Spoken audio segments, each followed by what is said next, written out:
श्री स्वामी समर्थ। एका सरपंचाने त्याच्या गावामध्ये एक सुंदर असे मंदिर बांधण्याचं ठरवलं। त्या गावाचा तो सरपंच एके दिवशी शिल्पकाराकडे गेला हे बघायला की मूर्तीचं काम कुठपर्यंत आलंय। त्याने बघितलं की तिथे 2 मूर्त्या अगोदरच बनवून झाल्या होत्या आणि हा शिल्पकार तिसरी मूर्ती बनवण्यात मग्न होता।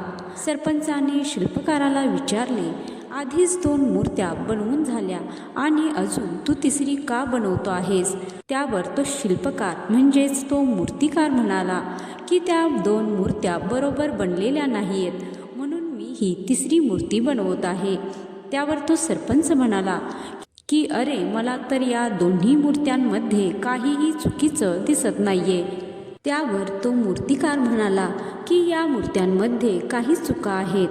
त्यावर तो सरपंच बोलला की तू सांगितले नाहीस तर कोणाला अजिबात काही कळणार नाही। हे ऐकल्यानंतर तो मूर्तिकार अगदी शांतपणे त्या सरपंचाला म्हणाला, लोकांना ती चूक दिसणारही नाही कदाचित, पण मला तर समजते ना।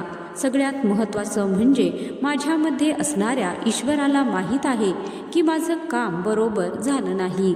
तर मंडळी, या कथेचा बोध हाच की आपल्याकडूनही बऱ्याच वेळा बऱ्याचशा चुका होतात, पण आपण असा विचार करतो की लोकांना कुठे त्या समजणार आहेत, पण आपल्या अंतरात्म्याला या गोष्टी कुठेतरी सतत टोचत राहतात।